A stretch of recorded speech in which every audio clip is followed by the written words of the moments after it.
सक्तीच्या निर्णयाला शिवसेनेमधूनच हा विरोध पाहायला मिळतो। शिवसेनेचे नेते संजय निरुपम यांनी मंत्री प्रताप सरनाईक यांना पत्र लिहिलेलं आहे आणि मराठी सक्तीच्या निर्णयावर पुनर्विचार करण्याची त्यांनी मागणी केली आहे। ऑटो टॅक्सी चालकांबरोबर तात्पुरत्या मराठीमध्ये संवाद साधण्याची अपेक्षा ठेवा, पण भाषेचे कठोर नियम लादू नका, अशी मागणी संजय निरुपम यांनी मंत्री प्रताप सरनाईक यांच्याकडे पत्राद्वारे केली आहे। त्यामुळे आता मराठी सक्तीवरून शिवसेनेमध्ये 2 गट पडल्याचं पाहायला मिळतं।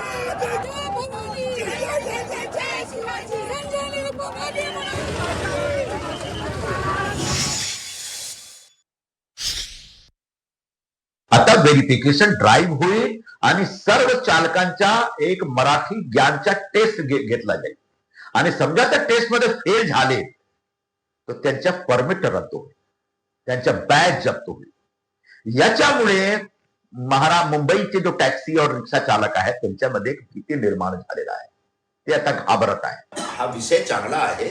महाराष्ट्रात राहणारे लोकांना, काम करणारे लोकांना मराठीमध्ये बोलला पाहिजे, हा एक चांगला विषय, याच्यावर काही मतभेद नाही। पण तुम्ही मराठी सक्तीचा जो एक आग्रह ठेवता त्याच्यामुळे लोकांमध्ये एक प्रॉब्लेम क्रिएट होऊ शकतो, त्यांच्या उदरनिर्वाहाचा एक संकट निर्माण होऊ शकतो।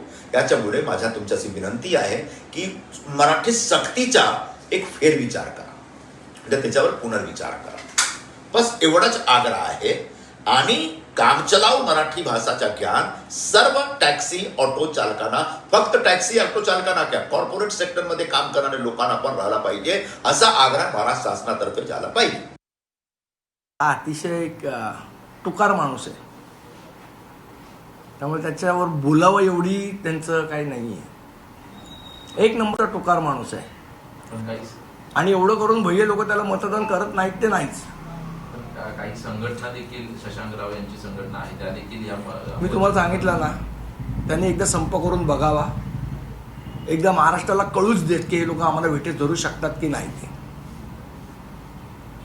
एकदा काय तर तुमची न्यूसेन्स व्हॅल्यू असेल तर ती 4 तारखेला दाखवा, आम्हाला पण बघायचीच आहे काय तुमची न्यूसेन्स व्हॅल्यू आहे आणि तुम्ही कशी मुंबई बंद